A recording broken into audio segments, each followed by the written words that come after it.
Yeah, I see Paul's board put in a sketch plan for what's your property there. Oh, really? Yeah.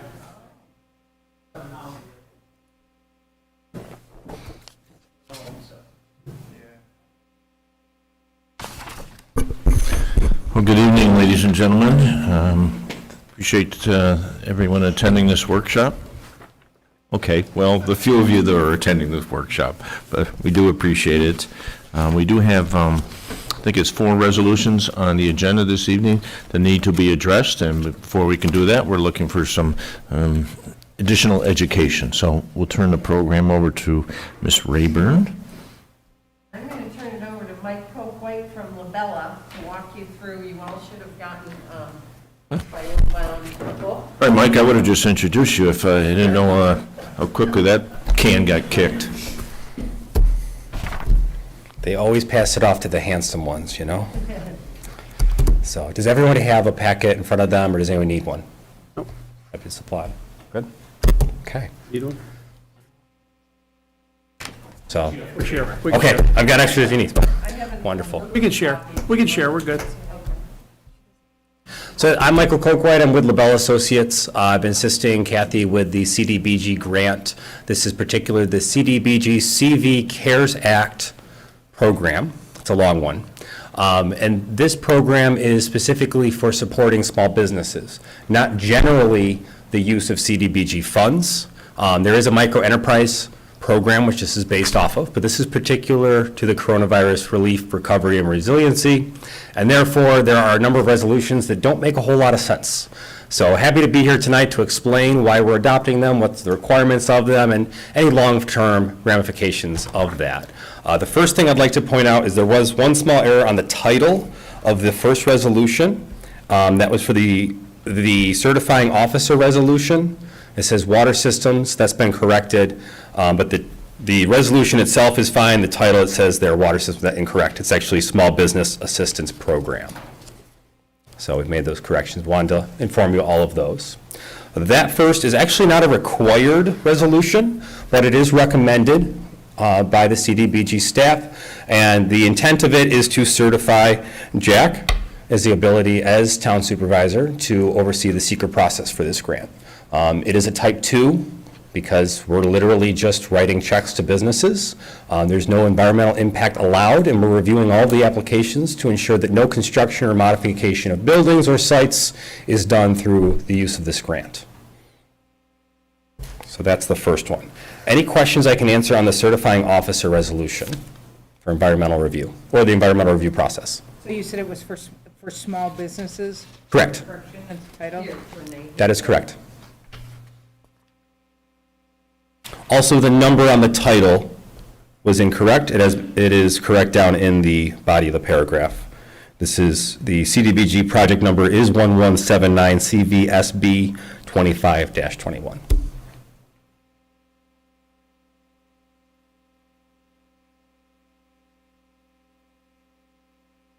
Wonderful.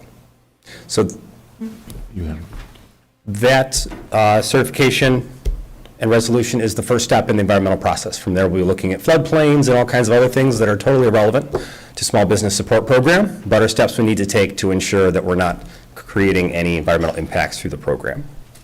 So, the next resolution is the ADA resolution.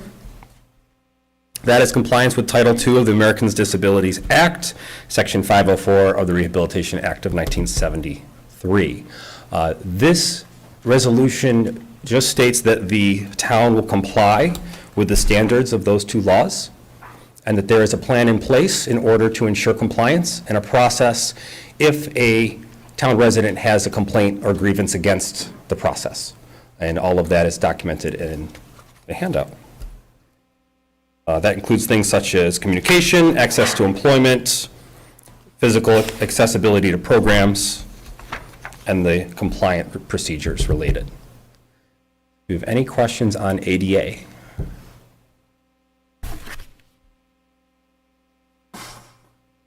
That's no fun. That's my whole first master's degree was in that. Okay. The next resolution is for procurement. The resolution is titled Section 3 MWBE Procurement. It is required of CDBG programs that any procurement must be solicited and available to minority and women-owned businesses, since it is coming from HUD. And as such, it's stated that in relation to the implementation of the CDBG-funded program, this will be taken into account. Having said that, we've already fulfilled this compliance in our procurement of yours truly for administration support services. There will be no other procurement in this grant.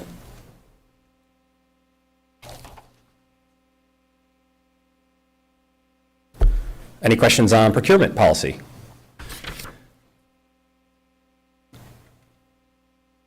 Wonderful. Next is the resolution for Section 3 coordinator. Section 3 is an ever-evolving. Just in the last few months, there have been new changes to Section 3, but it is a policy related to ensuring that there are work opportunities for very low-income individuals in the community.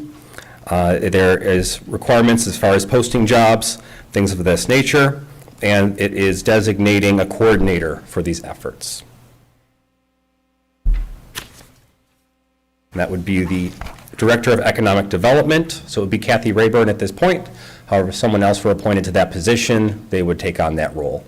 So you don't have to redo the resolution if there was a change in employment.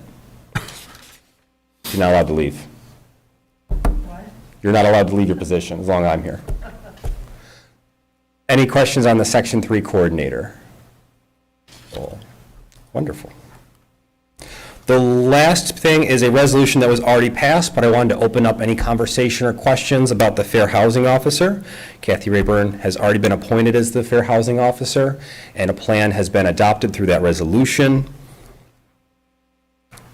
The main role in this resolution and this plan is to ensure that any residents who are displaced by CDBG-funded opportunities have proper accommodations for that displacement. And any housing that is destroyed as part of a project, those residents have alternative suitable housing.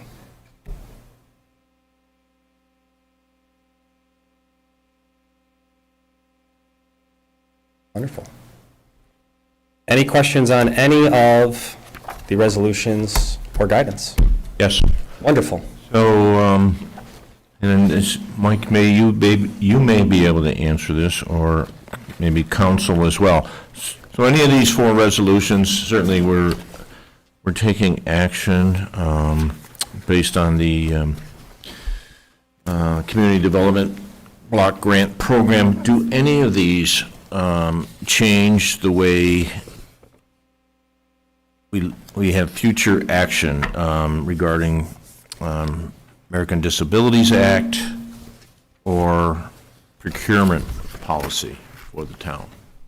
Is that if I go one by one through the resolutions to answer that question? Because it's different for each. I mean, we're considering these four, but outside of these four, when we moving forward with other, do we have to change, the procurement policy here in the town? The way this resolution is written, no.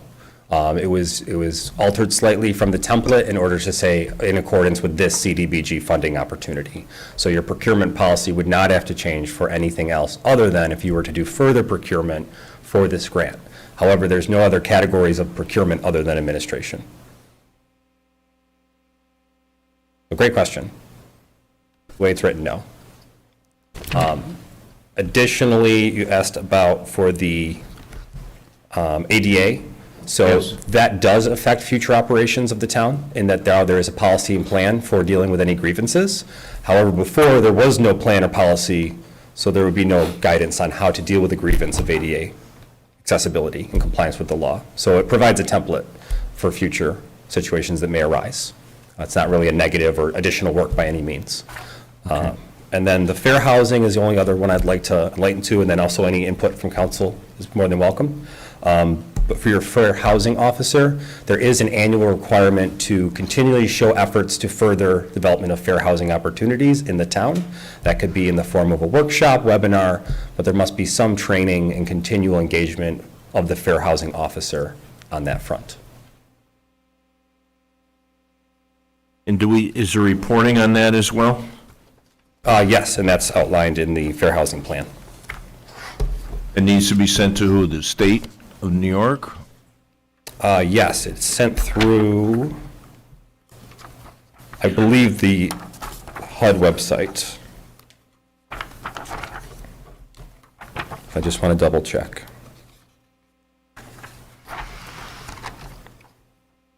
Yep, U.S. Department of Housing and Urban Development. Okay.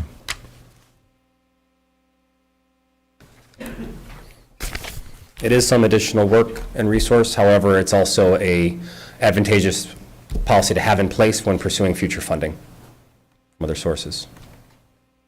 Thank you, Mike. And again, it was resolution number 6, and again, just for clarification, so the title was wrong, certifying officer for small business programs?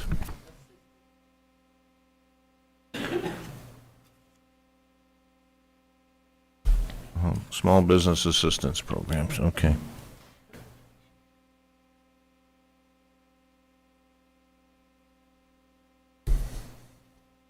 Thank you. Absolutely.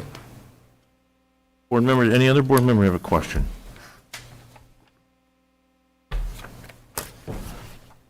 Not currently. Okay. Kathy, will you quickly turn this over to Mike, so job well done. No, I would just add. No, I duly noted it here in another sheet. I just wanted to add, I'm doing Mike, so they can hear you. timing-wise, so we had an initial meeting with the committee, looking at the applications that have come in, and timing-wise on this, once we get through this tonight and the resolutions are passed, then we can actually start the process of accepting applications and submitting for reimbursement requests, or submitting to the agency to get money into the town so we can submit the checks to those businesses that get through the process. And we've got a really good list of applicants. That's all.